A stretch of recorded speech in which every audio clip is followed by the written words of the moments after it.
So today we're making pickled onions. Pickled onions. Pickled onions are pretty straightforward as far as ingredients go. You just need preferably red onions, although it doesn't really matter as long as you're hungry. You need some garlic for a little more additional seasoning. And then the keys to pickling are salt, sugar, and a vinegar. In this case, I'm using apple cider vinegar. So first things first are slicing the onions. We're going to be cutting them hamburger style, I guess. Stuffing them into this jar. And until we've sliced up all the onions into really, really thin slices, we'll move on to putting the pickling mix in. And as far as preparation time goes, this takes about 5-10 minutes, depends on how fast you cut onions. Putting this stuff into the jar doesn't take very long. And then as far as how long you need to wait with this pickling process in the refrigerator, I'd say a good minimum is 4 hours, but overnight is perfect. These last maybe a week or so in my experience. I might be totally wrong about that, but I'm also not a chef. So let's give this a try. I'm going to demonstrate how I cut onions. Removing the outermost skin.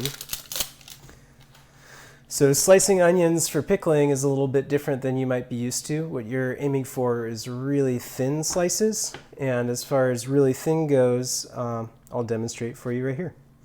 So I'm just removing some of the skin that we don't want pickled. That being removed, we're going to want to slice with a sharp knife very thinly. Using my fingers, I keep it close. This is about as thin as I'm capable of. You might be more agile with your hands.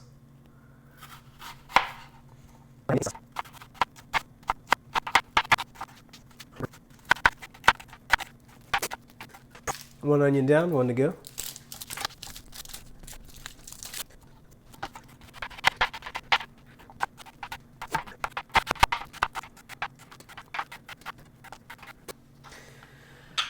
So that's 2 onions.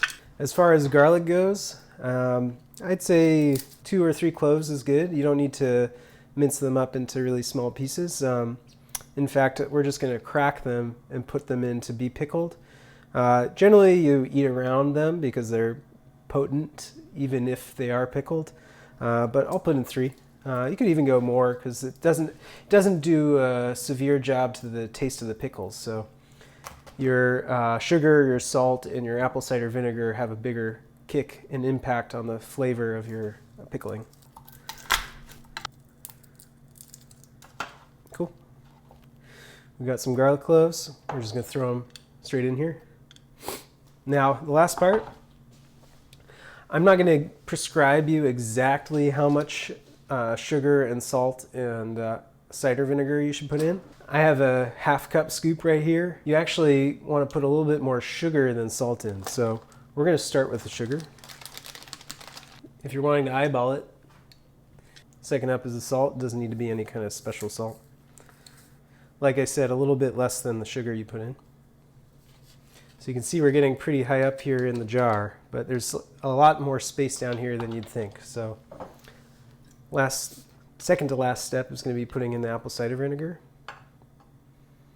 And now as we pour it on top, you'll see the salt and sugar is going to descend into the mix.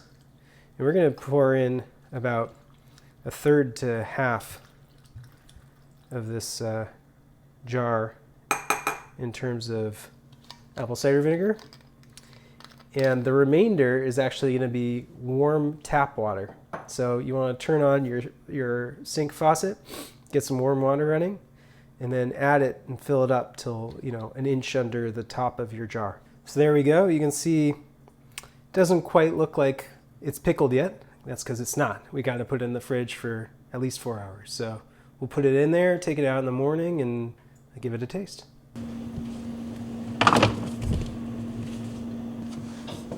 So it's the next day, and we're going to give this a little taste test. Let's take a look.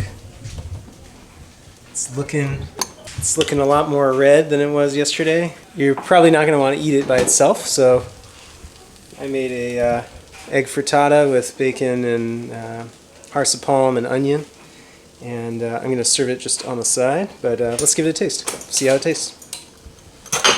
Looks pretty good. It doesn't take much to know what it tastes like.